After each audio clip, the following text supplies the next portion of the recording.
Before this trial even begins, one decision could quietly decide everything. A jury visit, a waive constitutional right, and a legal argument so risky, it could overturn the entire case. The question is, did anyone just make a huge mistake? All rise. Please have a seat.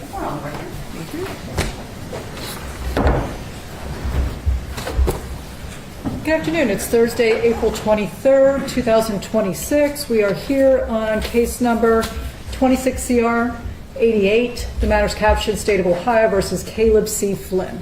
So are you Caleb Flynn? Yes, Your Honor. All right. This matter comes on for hearing. Court and counsel had a brief status conference to discuss some particular trial issues. There are several motions that are set for hearing today, and we are going to discuss those here on the record. One being that defense counsel did file a motion for a jury view for purposes of the impaneled jury viewing the location of where this alleged incident occurred. I've spoken with the state with regard to their position on it. Mr. Watkins, would you like to state on the record if the state has any objection to the jury view? Thank you, Your Honor. Generally, the state does not have an objection to that motion. Counsel for the defendant and the state had plans to take a look at the location in question and just ensure that it's still in a similar condition as it was at the time. If that's the case, the state won't have an objection to that motion. I know the court has asked both the defense and the state to collaborate and come up with kind of some ground rules for that jury view so that we can agree on it. I think we'll get there, Judge. Okay. Mr. Mulligan, is that your understanding of what was discussed and your client's position? Yes, Your Honor. We appreciate the discussion. We're okay with the jury view so long as the kitchen hasn't been moved, the garage hasn't been moved, the rooms in the house haven't been moved, to the extent that I don't even care if the roof is not there anymore, as that's not relevant to this particular case. I would like the jury to be able to see the ingress and egress from the home and the location of the various rooms in the home, so it's really not terribly complicated. Mr. Watkins and I can go there to make sure they haven't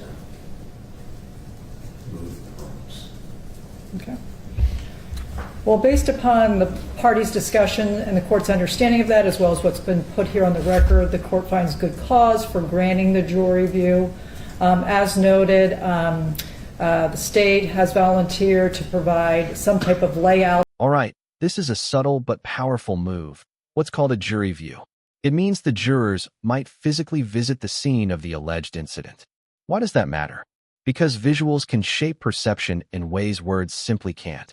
If the layout supports the defense's narrative, this could quietly shift the entire trial dynamic.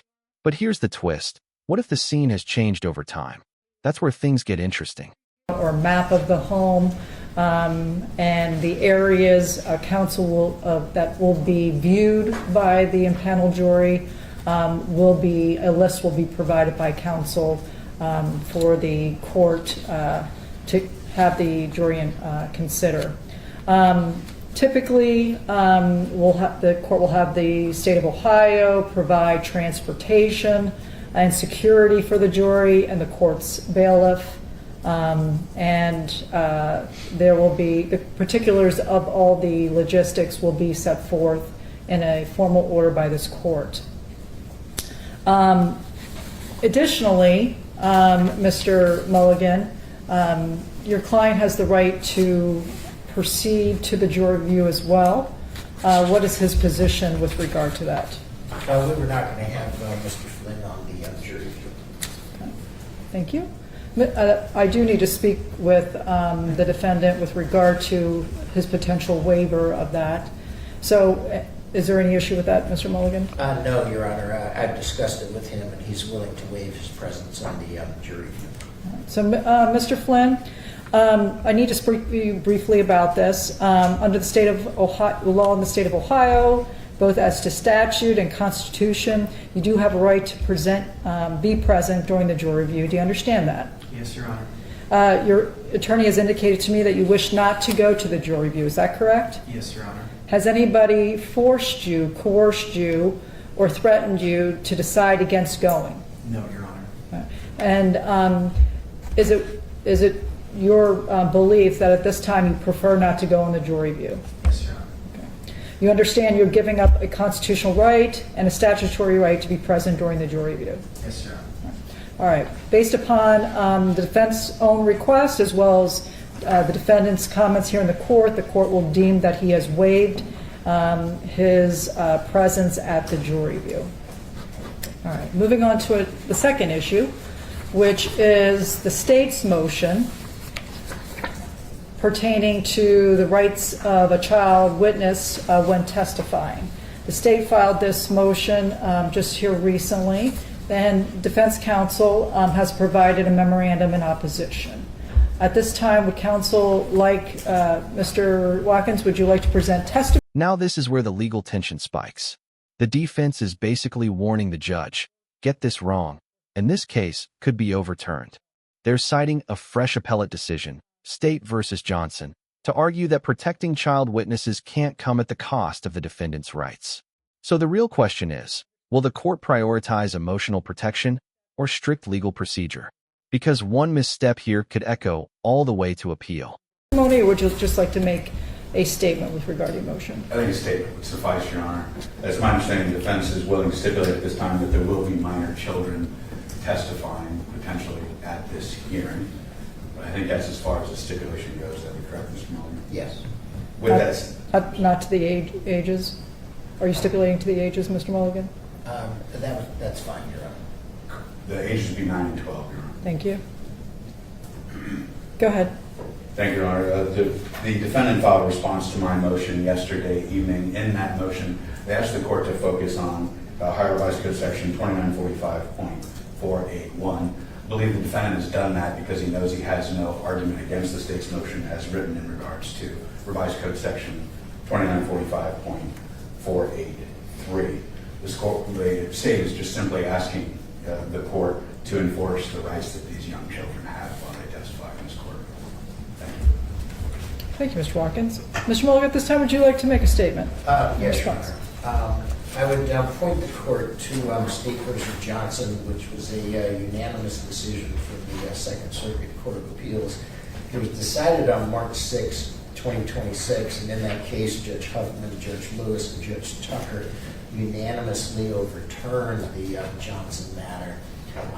There is no question at this point, based on the statement that has been made thus far, that there's been no showing whatsoever that these particular children are unable to testify. There's been no case-specific findings that any preventative or precautionary measures are necessary, and a review of State versus Johnson would suggest that, particularly in the absence of case law on Section 483, that it runs the potential of reversing this case if the rights of Mr. Flynn are violated.